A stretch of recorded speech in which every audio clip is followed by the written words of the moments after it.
So, background story is recently joined a company maybe a couple of months ago, and I'm a Ruby developer now. And initially, what I found that most of the time I was able to clear the resume, I was able to speak to the HR and everyone else along the line, but I did struggle to do a coding challenge. So I did gather some information and to see what can be done as a Ruby developer that where we can actually improve the uh, or maybe to raise the awareness just how to give a coding challenge in general. So this is my bit, my contribution, and please give me feedback on what's wrong or what's right so that if anyone is hearing this talk they should learn from it. That's my main goal. Um, so before starting a challenge, like I my expectation was like a cheetah, yeah, that I'm gonna like get a coding challenge, I'm gonna search all the resources and I'm gonna smash everything within like 15 minutes or half an hour or maybe one day. And if I was given 7 days or weekend, and but this was my progress like a turtle. So I wasn't making much progress. Every time I was finishing my job or the task that was given to me, I wasn't sure whether it's actually done, or is it done like after 5 hours, or is it needs more hours. So I do have to chase down few people. It's like, okay, can you please give me feedback on this? Can I please get feedback on this? And probably Kevin can relate to this. And I did chase him to check my code, and he says, oh, it's absolutely fine. And so this is so the probably the expectation and the reality is a bit different. So I've pulled together a small challenge, which is so let's read this out. Okay. So for example, if you get this email from HR or technical recruiter, it's like, hey, Akash, can you do this test, a small challenge, a mathematical function, which can describe like plus, minus, multiply, division, a very simple project. And a general advice, we do have to read general advice when given in the email because that's the escape route. If you can't do it, you just say you can't do it. So exact method and format of input output is not important. So if you should be happy with your code. And yeah, so the test, we have to write test. So this is a struggle, so we never know what to start, like what to do and what should be the next step. So I came up with this strategy after failing numbers of job application, and I still don't know whether this is the right process or not. So the first process, I think, is before starting a project, you should think what you will do.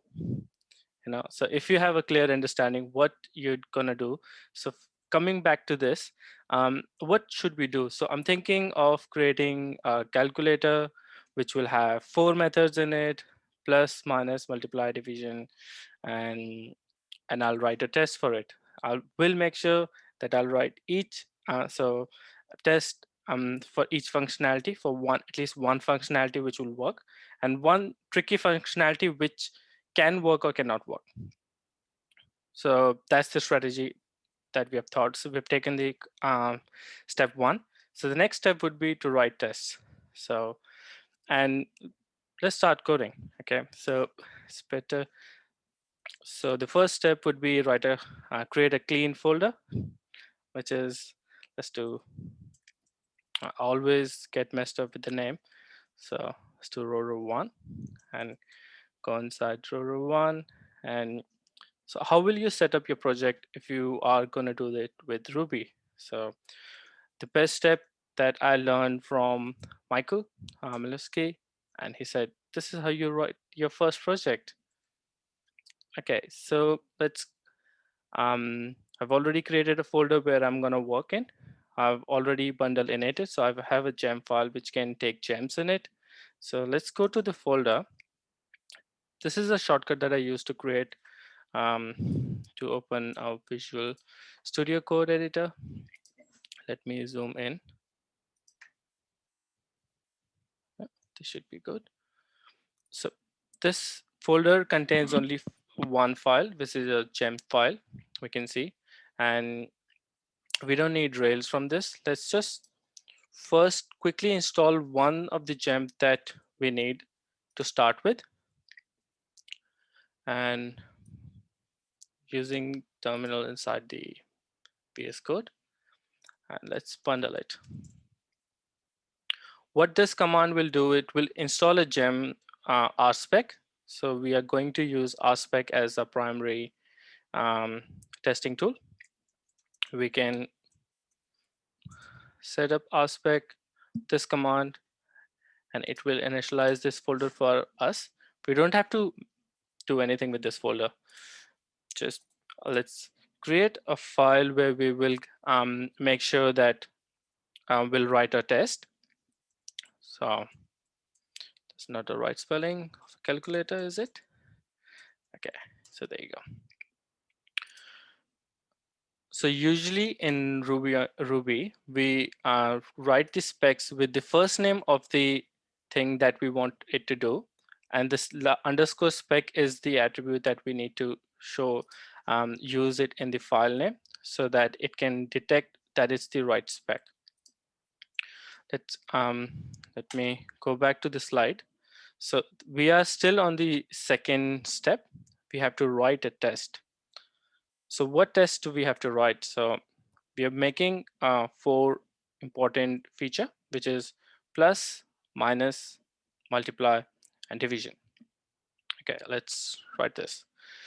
Let's start by writing describe. So I'm thinking that I'll create a class, this one. So there will be a class, and I will define a class with a name calculator, and then thinking that I will have 4 methods in it. So let's do the first method that describe to. And so the idea of test-driven development is we need to test our code with the minimum increment. So going back to the code again. So we have written something in our test. We don't know what that is yet, or whether it is complete or not. So then we have to make sure that it fails. That's the main goal. So we can just run using bundle exec rspec. We can just run using this command. So the reason we use bundle exec in front of the rspec is that in this system, I might have or I might not have the rspec version that I'm using. So to make sure that my project is working in all platforms, so I'm using this bundle exec command. And let's see what is going on here. So it says cannot load such file calculator, which says require calculator. So we need to first create a file calculator.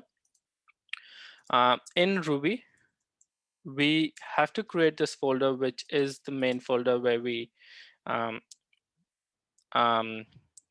which is executable and accessible by the terminal as our main root folder. So lib, and let's do calculator.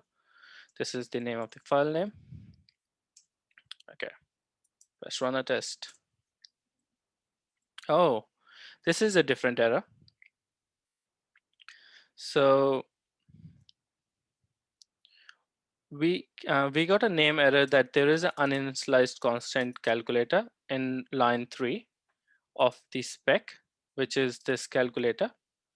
And we have a file which we have to create that constant. So let's create the constant.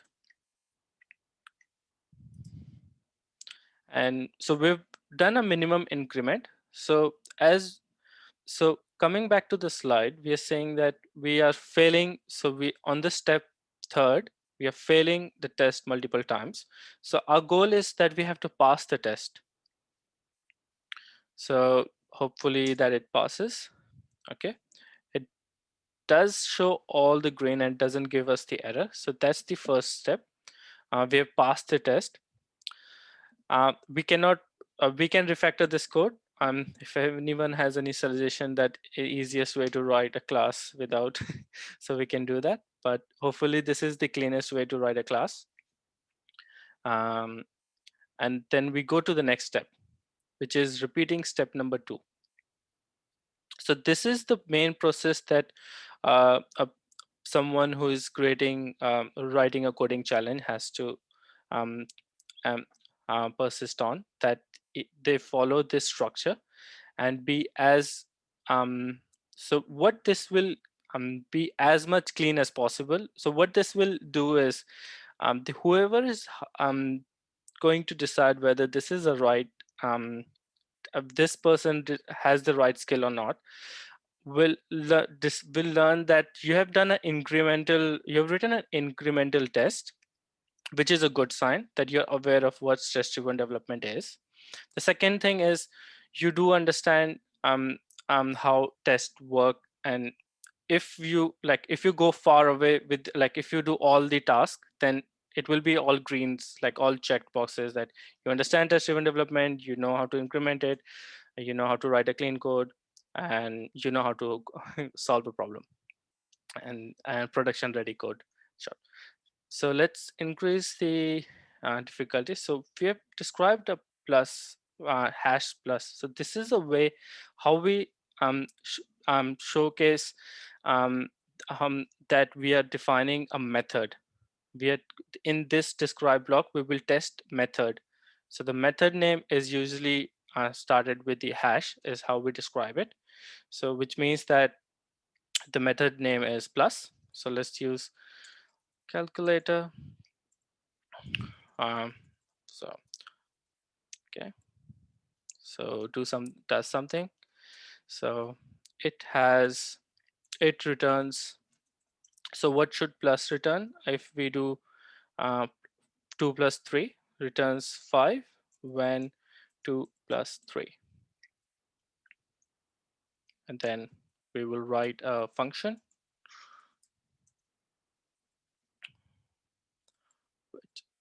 So this is how we will check that it will give the output as whatever the output that we're expecting. So clean way to write this would be to write it in an expect block like this. Expect to 5. So we are expecting that when we pass in a method name plus with 2 and 3 arguments, so it will return us 5. Let's test the code that we have right now. So it fails. So the error that we are getting is that we don't have a method defined plus. So let's define it.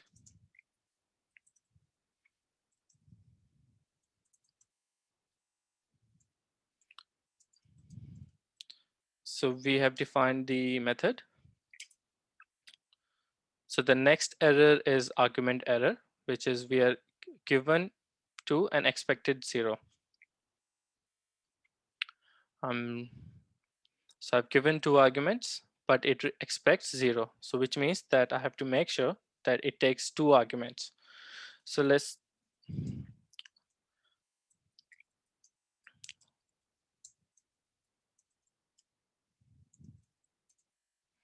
So we have now given 2 arguments. So a different error that it got nil and expected 5. So in Ruby, the last line of the code is it is what get returned. So in this one, we don't have anything in the last line, which means that it is returning nil. So we will simply return first number plus second number, and yeah, it's all green. And with experience, like this might not be the best variable to use in this situation, but with experience you will start writing cleaner code in the first go. So you might have to skip sometimes refactor, but you still have to emphasize that whatever I've done so far, I just have to check if I can reduce some steps or reduce or refactor it. So let's move forward, and if you go back to the slide, We have three more challenges: minus, multiply, and division. So let's go that all at once. Don't have to unmute myself. Okay, there you go. So I'm using VS Code shortcut to generating new lines. So let's do minus. So it returns 1 when we do 3 minus 2. So we are testing a minus function.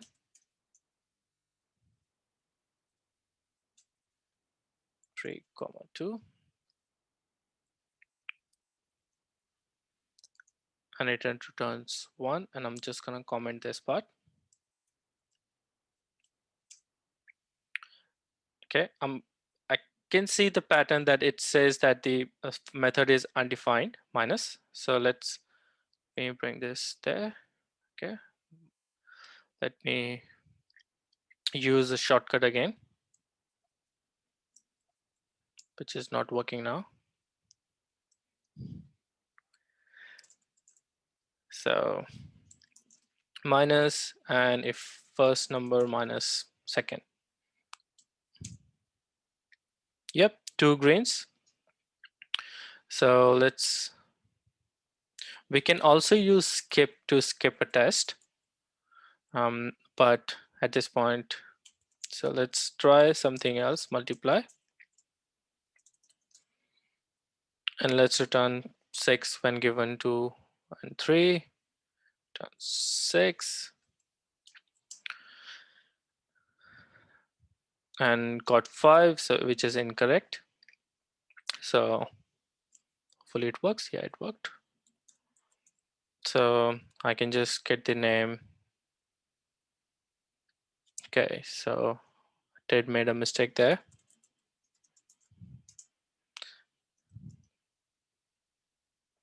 So this is a problem with copy and paste, which is why you should avoid, except you're only allowed in the presentation. Okay, so 3 examples. So let's go to the last part,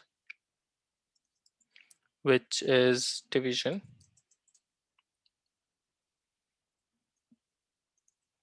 So it returns 2 when, let's say, 6 divided by 3.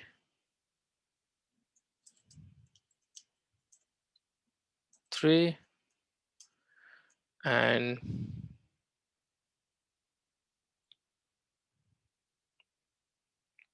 just checking this operator. Okay. So the last test is with division. So let's do division.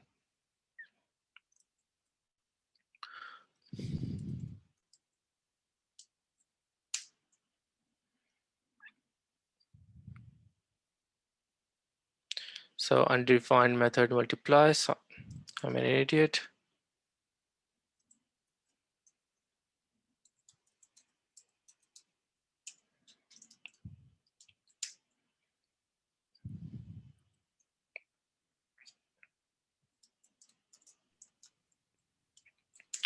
So this is a good example why tests are really good, because as you can see that I was doing copy and pasting, which changed my code in the main code, which shouldn't have been changed. But because I was testing it along the way, it threw me an error, which forced me to fix those problems.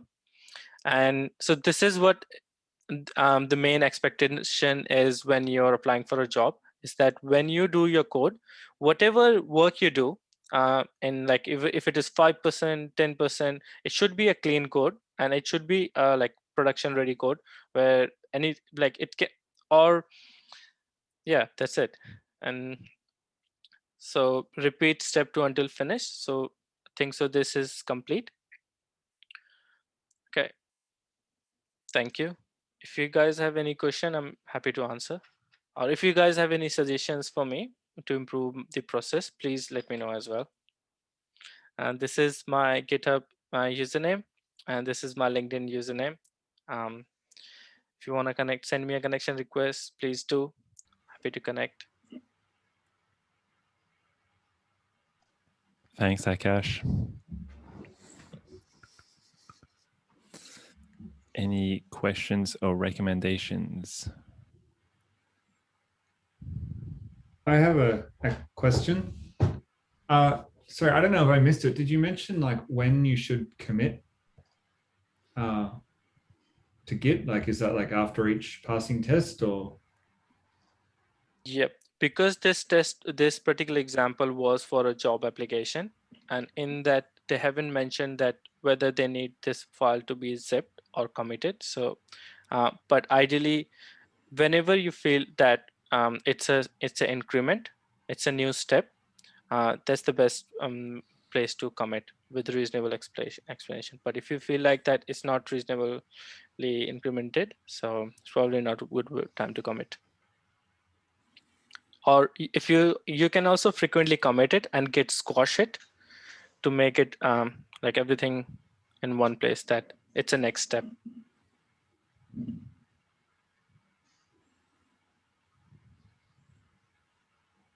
You could also say with the squash that it took you like 5 minutes to do and impress the, what do you call it, the judge. Yeah. Nice. Yeah, I think so. Getting a job and the coding challenge is already half an impression there. It's just Nice one. Just a quick comment. Great presentation, Akash. Michael. It's been good to watch you progress as well. I think from your last presentation, there's kind of a lot of good stuff there, and hopefully, I suppose it's good for you to reshare that with the Ruby community, and hopefully, there's people here that are kind of watching that and going, right, doing that. You know, they are steps that are going to help you write good code. One thing there that you showed was very, you were looking and actually looking at why things failed. I've coded with devs that have coded for 10, 15 years, and they still don't read why the test failed. They just assume something else is happening. So well done. Some really good pointers there. Thank you. Thanks, Michael. I thought I was on mute, so I was clapping.